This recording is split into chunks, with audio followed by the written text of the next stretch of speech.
Tayong mananampalataya naman, sinasabi sa unang Pedro 1:7 na tayo ay gaya ng ginto na kinakailangang subukin.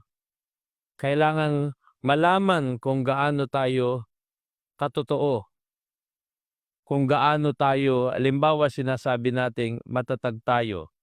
So, may darating na hindi karaniwang susubok, testing ng iyong katatagan.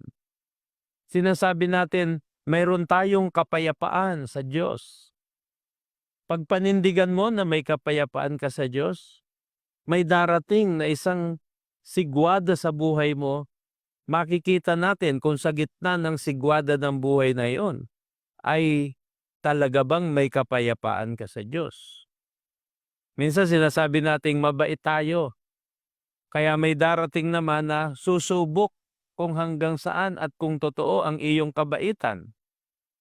Sinasabi natin mapagbigay tayo, darating ang pagkakataon na susubukin kung hanggang saan, hanggang kailan tayo magbibigay. Maganda ang ating ugali, so may darating na parang magpapasira. Minsan kasama, sabi ang masamang kasama, sumisira ng mabuting ugali. Kaya sa buhay na ito, kung ano yung kailangang malaman ng Diyos kung totoo sa iyo, pararatingin ng Diyos ang hindi karaniwang pangyayari o ang pagsubok. Susubukin ka sapagkat lahat ng nananahan. Sabi mo matatag ka? Sino nagsasabi dito matatag ka?